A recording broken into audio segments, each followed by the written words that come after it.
warahmatullahi wabarakatuh. Nama saya Hadrawati Hasanuddin, calon guru penggerak angkatan kelima dari UPT STF SMP Negeri 40 Makassar.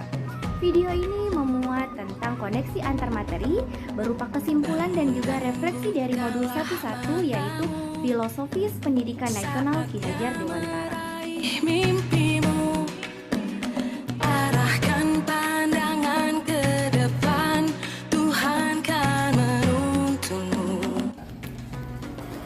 Hal yang saya percaya tentang murid dan pembelajaran di kelas sebelum saya mempelajari modul 11 yaitu yang pertama adalah peran pendidik sebagai satu-satunya sumber belajar, sehingga seluruh proses pembelajaran berpusat pada pendidik sebagai subjek dan peserta didik sebagai objek.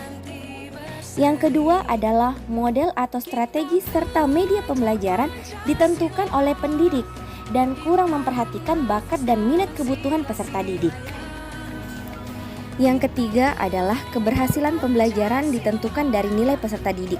Mereka dianggap gagal jika tidak mencapai target KKM, sehingga mereka dituntut untuk menyelesaikan seluruh tugas diberikan.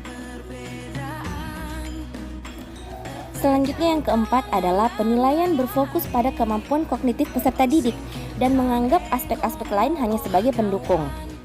Dan yang terakhir, yang kelima, fokus utama adalah menciptakan kelas yang kondusif, tertib, dan disiplin dengan harapan peserta didik dapat fokus memahami materi.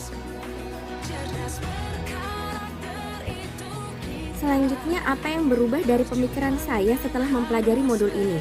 Yang pertama yaitu segala sesuatu yang dilakukan oleh pendidik hendaknya berpusat pada peserta didik. Peserta didik adalah subjek, pusat dari proses pembelajaran.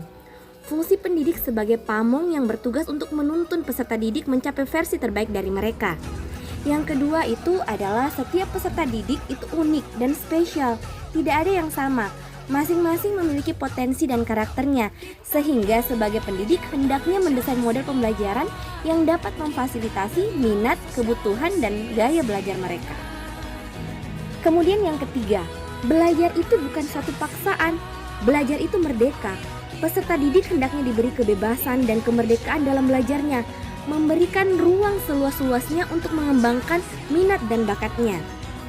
Kemudian yang keempat, mendidik hendaknya mengembangkan seluruh potensi yang ada pada diri peserta didik, terutama budi pekerti, karena mendidik bukan hanya mengasah cipta, tetapi juga karsa, karya, dan raga. Yang kelima, kodrat anak adalah bermain. Pendidik hendaknya menciptakan atmosfer belajar yang menyenangkan dengan pembelajaran yang kreatif dan inovatif. Hal yang ingin saya terapkan di dalam kelas saya yang termasuk cerminan dari pemikiran KHD yang pertama itu adalah mengubah mindset saya bahwa seorang guru itu hendaknya menuntun, bukan menuntut, dengan menerapkan sistem AMONG yaitu mengasah, mengasuh, serta mengasihi peserta didik. Kemudian yang kedua yaitu menerapkan konsep merdeka belajar dengan memberikan kebebasan peserta didik untuk mengembangkan segala potensi yang mereka miliki, termasuk dalam membuat kesepakatan kelas.